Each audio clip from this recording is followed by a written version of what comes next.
Imagine being born with eyes so powerful, one glance could unravel a person's mind. Now imagine the world discovering your secret. Her eyes can kill, her power terrifies everyone she loves, and now the world is coming for her. When an ancient mask breaks, she discovers her gift isn't just a curse, it's a key to a deadly secret. I didn't choose this, but now I have to survive it.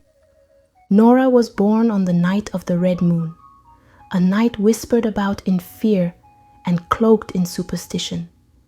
The elders of Mbandaka spoke of the red moon as a harbinger of disruption, a celestial omen that marked the arrival of the extraordinary, often accompanied by chaos.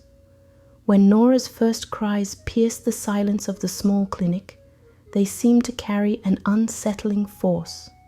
The overhead lights flickered and went out, plunging the room into an eerie darkness that seemed alive with something unspoken. For a tense moment, the midwives and the attending nurse froze, their breaths caught in their throats. The generator sputtered and hummed, finally bathing the room in weak fluorescent light. One of the nurses leaned in to wrap the newborn in a soft cloth, but as her eyes met the infant's, she recoiled sharply, a gasp escaping her lips. She stumbled backward, clutching her chest, and fainted as her gaze remained locked with the baby's unsettling eyes. Amma, trembling with exhaustion and unease, reached out for her child. Nora's tiny frame felt impossibly warm against her skin, but it was her eyes that caught Amma's attention. Dark and unyielding, they seemed bottomless, as if they could swallow the very light around them. A strange pressure filled the room, an invisible weight that pressed on everyone present. Amma cradled her daughter tightly, her instincts warring with an inexplicable fear. Nora wasn't like other children. Of that, she was certain, but she had no idea just how different her daughter would be. By the time Nora turned one, her presence was already marked by the extraordinary. When she laughed, mirrors cracked as though unable to bear the sound. When she cried, the air grew dense and stifling. Animals in the village avoided her entirely, whimpering or growling whenever she was near. Her parents did their best to shield her oddities from prying eyes.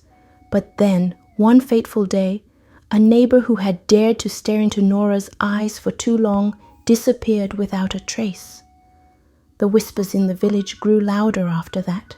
Desperate for answers, Amma and her husband Kofi sought the wisdom of a reclusive seer who lived deep in the jungle. The woman, bent with age but sharp in her gaze, examined Nora in silence for what felt like an eternity. When she finally spoke, her voice trembled with the weight of her revelation. "The child bears the shadow eyes," she said, her gnarled fingers tracing symbols in the dirt. "A blessing and a curse. She carries the gaze of the spirits, a doorway between worlds. Protect her if you can, but keep her hidden, or darkness will follow." From that moment, Nora's life became a prison of secrecy. Heavy curtains darkened the windows of their home, and Nora was fitted with sunglasses that she was never allowed to remove. As the years passed, the world beyond their walls became a distant, unreachable dream. Nora grew into a curious and intelligent girl, her mind as sharp as her longing for freedom, but her days were shadowed by the weight of what she didn't understand about herself. She spent hours by the dim light of her room, staring at the tribal mask that hung above the doorway, a relic her father had insisted they place there the night she was born. Its hollow eyes seemed to watch her, its carved mouth twisted in silent judgment. Amma often called it the guardian, whispering stories of how it bound wandering spirits. But Nora wondered, was it protecting her from the spirits, or protecting the world from her? One evening, a chill crept through the house. The shadows seemed to ripple unnaturally as the dim light from her lamp flickered. A crack split the air, sharp and sudden. Nora felt the lenses of her sunglasses fracture, and before she could react, guttural whispers filled the room, her name rising from the depths of the darkness. Her father burst in, his face pale. "Don't look!" he cried, his voice edged with panic as he wrapped his arms around her. "Whatever happens, don't open your eyes." But the shadows moved too quickly. They coiled around her, beckoning. Nora's instincts betrayed her. Her eyes snapped open, meeting the swirling void. The world shifted in an instant. The shadows came alive, writhing like a living storm, their tendrils creeping into every corner of the room. By morning, the village was shrouded in an unnatural silence. No birds sang, no children played. Stories spread like wildfire of villagers wandering aimlessly, their eyes empty, their minds hollow. The atmosphere hung thick with fear. Then came the knock at the door. Standing on the threshold was a tall man draped in dark robes. His hood obscured most of his face, but the eyes that gleamed from the shadows beneath burned with an otherworldly light. When he spoke, his voice sounded like rustling leaves, ancient and unyielding. "You can no longer hide her," he declared, his words heavy with finality. "The mask is broken. The spirits are free." Kofi stepped forward, shielding Nora. "Who are you?" The man's lips curled into a faint, unsettling smile. "I am the keeper," he said, his tone almost mocking. "And she belongs to us now." Fear gripped Nora as the keeper's gaze pierced through her broken sunglasses. His eyes seemed to peel away every barrier she had carefully built around herself. She knew she couldn't let him take her, but she also knew that resisting him might unleash something even worse. Under the cover of darkness, Nora and her parents fled into the jungle, the keeper's voice echoing behind them like a haunting melody. Shadows slithered through the trees, whispering her name. The branches clawed at her arms and legs as though the forest itself conspired against her. Nora's sunglasses were gone, leaving her vulnerable. Every rustle of leaves felt like 1,000 eyes bearing down on her, watching, waiting. The ground suddenly gave way beneath her feet. She tumbled down a steep slope and landed in a clearing unlike anything she had seen before. At its center stood an ancient, crumbling altar, and upon it rested a mask, one eerily identical to the one that had shattered above their doorway. But this mask was different. It pulsed faintly with a dark, magnetic energy, as though alive. Moments later, Kofi arrived, his breath ragged. He stared at the mask with wide eyes. "This is the mask of shadows," he said, his voice laced with awe and dread. "It's older than the stories, and only it can control what's inside you." The shadows around Nora seemed drawn to the mask, quivering with anticipation. She approached it cautiously, her heart pounding as if it recognized the relic before her. Just as her fingers brushed the surface, the keeper emerged from the shadows, his presence suffocating. "You cannot escape your destiny, child," he said, his voice like the groan of ancient wood. "You belong to the shadows." "You cannot control it," the keeper hissed, his voice as sharp as the cutting wind. His eyes, unnaturally bright, gleamed with a mixture of anger and triumph. "The shadows do not belong to you. They belong to us." The word struck Nora like a blow, but desperation fueled her resolve. She reached for the mask with trembling hands, its surface pulsing as if alive, and pressed it to her face. The moment the mask made contact with her skin, searing pain tore through her body. It was as though the shadows themselves were weaving into her very being. She gasped, her vision blurring, and the clearing around her darkened, the air heavy with an unnatural presence. The mask fused with her flesh, its power settling deep into her veins. The shadows that once defied her now surged within her, their chaotic whispers turning to obedience. She felt their strength, their hunger, but she also felt something new, control. When her vision cleared, Nora looked at the keeper, her voice resonating unnaturally, echoing with the force of the shadows she now commanded. "No," she said, her tone cold and unwavering. "They belong to me."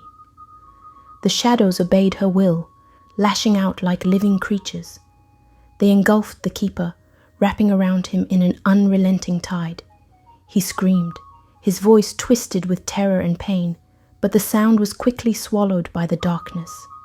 When the shadows retreated, there was nothing left of him, only an eerie silence.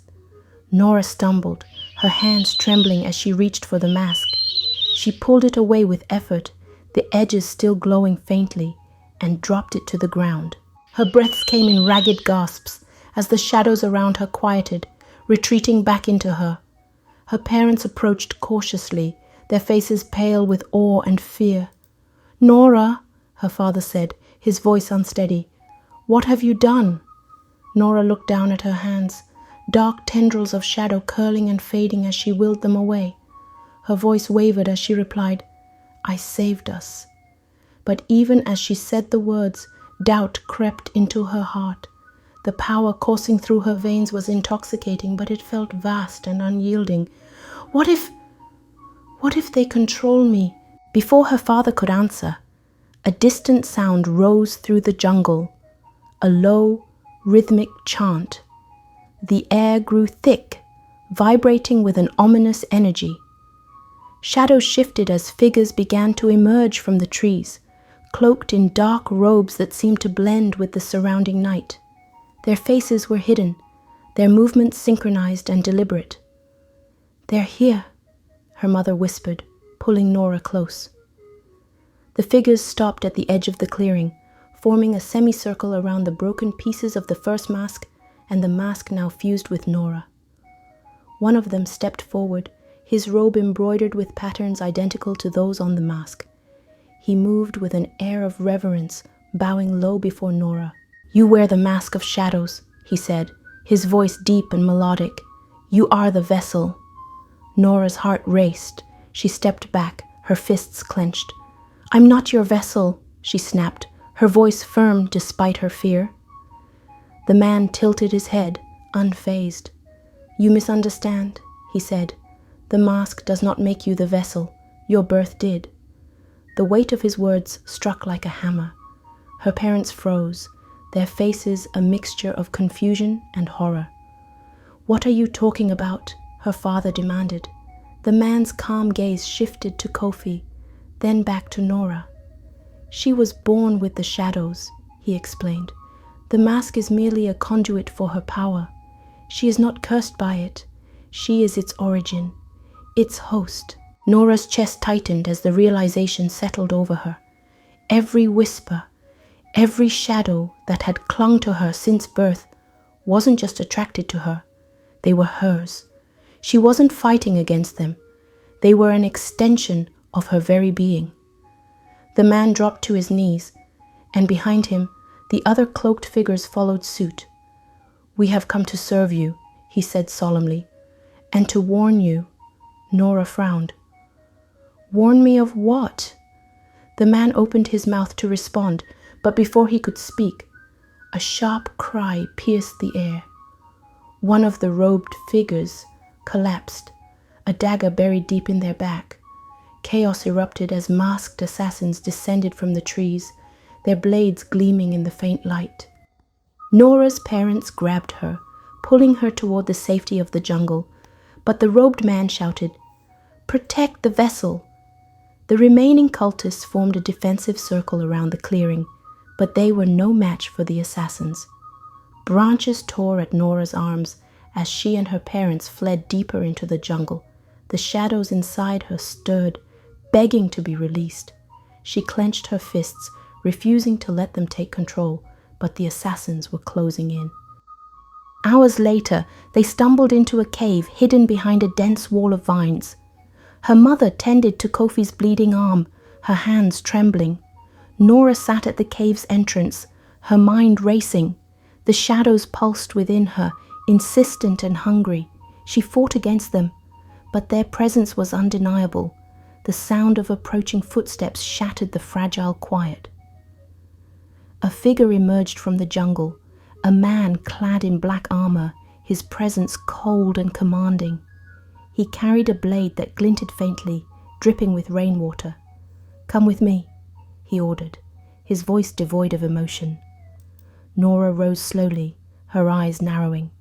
"Who sent you?" "The Order of Light," he replied. "We are here to end what should never have begun." His words sent a chill down her spine. "End what?" she demanded. "The darkness inside you," he said, stepping closer. "For generations we have watched your family, waiting for the moment the shadows would rise again. You are the last of the shadow bearers, and the most dangerous." Kofi lunged at the man, but he sidestepped with ease, pressing his blade against Kofi's throat. "You cannot protect her any longer," he said coldly. Nora's voice cut through the tension, unnaturally resonant. "Leave them out of this." The shadows swirled around her, responding to her fury. They lashed out, knocking the man to the ground. He scrambled to his feet, his composure faltering. "You can't control it for long," he warned, but there was a tremor in his voice now. Nora took a step forward, the shadows coiling protectively around her. "I'm not afraid of what's inside me," she said, her voice calm but laced with power. "But you should be." The assassin fled into the night, but his words lingered like a curse. The Order of Light would not stop until Nora was destroyed. Her powers, her very existence, posed a threat to their rigid vision of the world. Kofi, still reeling from the confrontation, turned to his family. "We need answers," he said, his voice strained with urgency. "The seer, the one who wrote that letter. She's the only one who can help us now." Without hesitation, they ventured deeper into the jungle. The moonlight barely pierced the canopy, and faint symbols carved into tree trunks served as their only guide. Hours passed in tense silence, broken only by the rustling of leaves and distant calls of nocturnal creatures. As the first light of dawn crept over the horizon, they reached the ruins of an ancient temple, its stone walls cloaked in moss and vines. The air was thick with an unnatural stillness, as if the jungle itself held its breath. Nora's steps faltered as she entered the temple. Her breath caught at the sight before her. Murals adorned the walls, vivid and haunting, depicting shadowed figures locked in an eternal struggle against warriors bathed in blinding light. The imagery seemed to come alive, the painted battles surging with an energy that made the hair on the back of her neck stand on end. At the center of the room, illuminated by a shaft of sunlight breaking through the broken ceiling, stood a pedestal. Upon it rested another mask, this one white and gleaming, radiating a faint otherworldly aura. Before Nora could take a step closer, a voice emerged from the shadows. "You've come too late," said the seer, her silhouette materializing in the dim light. Her presence was both commanding and ancient, her face lined with the weight of ages. "The war has already begun." The seer's gnarled hands gestured for them to follow.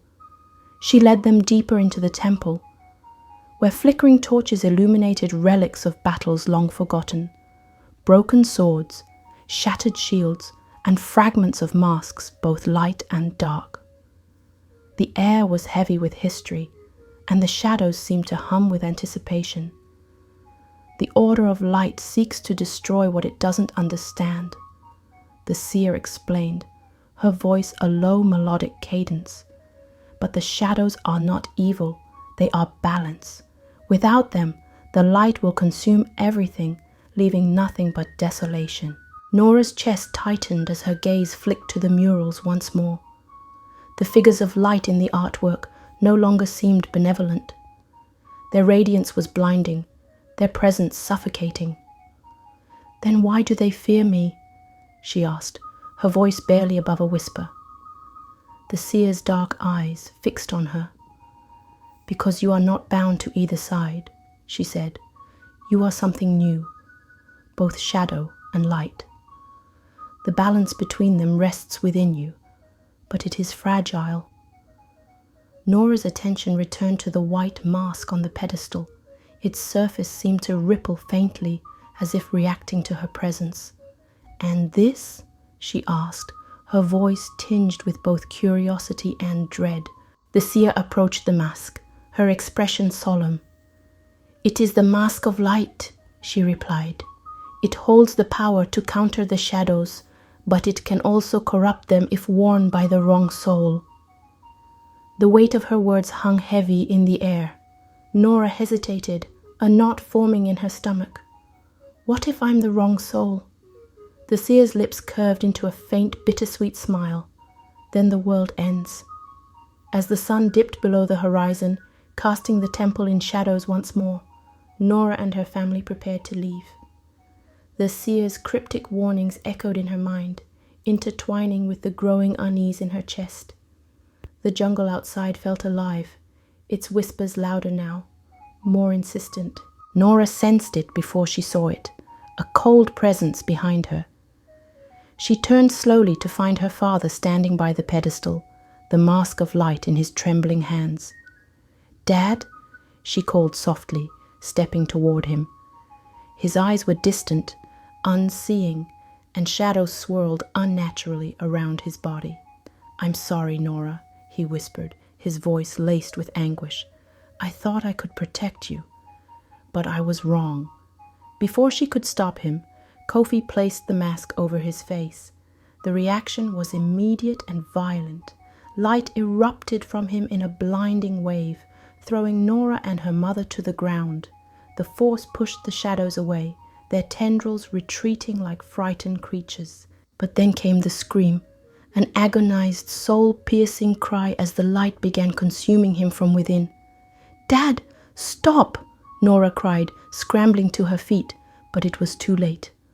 The mask of light shattered with a deafening crack, fragments scattering across the room.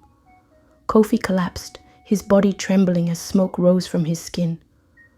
Nora and her mother rushed to his side, their hearts pounding with fear. "Dad, stay with me," Nora pleaded, tears streaming down her face. His breaths were shallow, his eyes fluttering weakly. Her mother clutched his hand tightly, her voice breaking.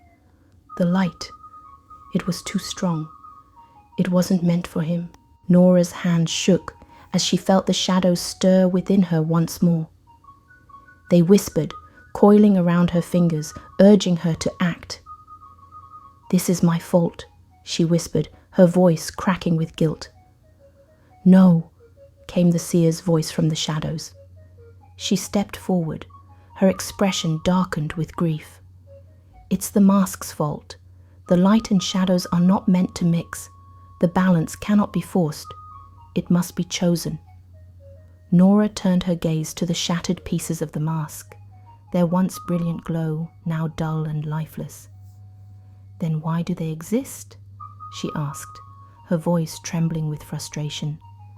"To maintain balance," the seer replied. "But balance requires sacrifice." Nora's stomach churned at the thought. She wasn't ready to make that sacrifice, not yet. The ground beneath their feet trembled suddenly, a low rumble that sent dust falling from the temple's walls. The shadows that had retreated earlier crept back, swirling around Nora's feet with renewed vigor. From the entrance of the temple, a figure emerged, the keeper. His form was no longer fully human. Half of his body was consumed by darkness, the shadows writhing and shifting as if alive. His voice dripped with malice as he stepped forward. "You cannot escape me," he hissed. "I have become what you fear most." Nora squared her shoulders, the shadows inside her rising in defiance. "I don't fear you anymore," she said, her voice steady, though her hands still trembled. The keeper raised a clawed hand, and tendrils of darkness shot toward her like jagged spears. Nora met them with her own shadows, the impact sending tremors through the temple. The two forces collided, twisting and writhing, creating monstrous shapes that filled the air with a deafening roar. As the battle raged, Nora felt her control slipping. The shadows inside her surged wildly, threatening to consume her completely. Her vision blurred, the lines between herself and the darkness becoming indistinguishable. From the corner of her eye, she saw the seer frantically pointing to the shattered mask. "The fragments! Use the fragments!"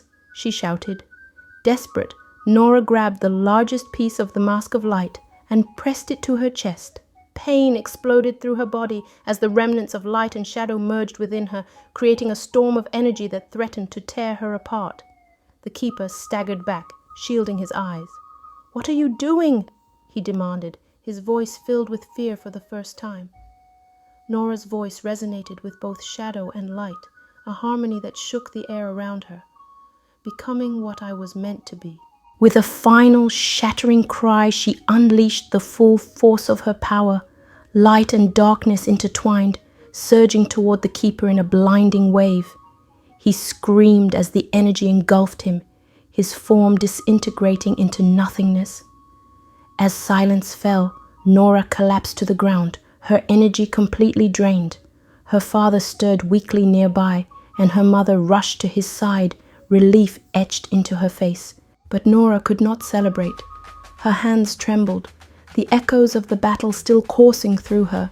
She looked down at the fragments of the mask, now utterly lifeless, and whispered, "I felt it.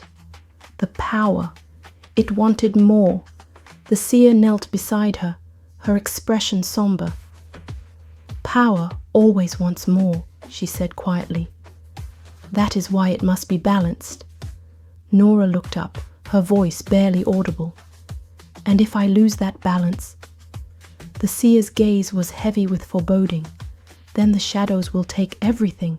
Thank you for watching and joining us on this incredible journey. Be sure to explore more of our stories on the channel or click on the next video YouTube recommends. If this story touched your heart, please like, share your thoughts in the comments, and subscribe for more captivating African tales. Don't forget to tap the notification bell to stay connected to the wisdom and beauty of these stories. Until next time, stay blessed and keep shining.